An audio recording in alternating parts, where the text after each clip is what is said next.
Hi hello నమస్తే. నా గొంతు సరదా కదా. ఇప్పుడే పుష్ప జాతర చూసి వచ్చాను. పుష్ప అంటే జాతర కాదండి, మామూలు జాతర కాదు. నాకు ఫస్ట్ లో హీరో ఎంట్రీ సీన్ అయితే నెక్స్ట్ లెవెల్ అనిపించింది. దీంతో పాటు సాంగ్స్ అయితే ఇక మీరు ఫిదా అయిపోతారు. ఎస్పెషల్లీ నేను అనుకున్నా శ్రీలీల అండ్ అల్లు అర్జున్ ఆ రెండు పెద్ద డాన్స్ బాగుంటుంది కదా, కానీ శ్రీవల్లి అంటే రష్మిక డాన్స్ చేసింది నెక్స్ట్ లెవెల్ అనిపించింది. ఇంకొకటి మెయిన్లీ ఏంటంటే బాగా జాతర సీన్ చాలా హైలైట్ అనిపించింది. అండ్ సెకండ్ నాకు లాస్ట్ ఫైట్ ఉంటుంది భయ్యా, అబ్బబ్బబ్బబ్బ పిచ్చెక్కిపోతుంది అసలు. ఆ ఫైట్ ఇంకొక దశాబ్దం పాటు ఏ హీరో చేయలేడేమో అంతలా అనిపించింది.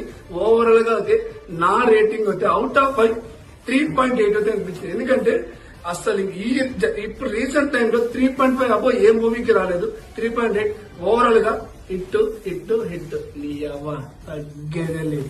ఖచ్చితంగా అందరూ థియేటర్కి వెళ్ళి చూడండి. పైరసీ ఎవరు చూడొద్దండి. ఖచ్చితంగా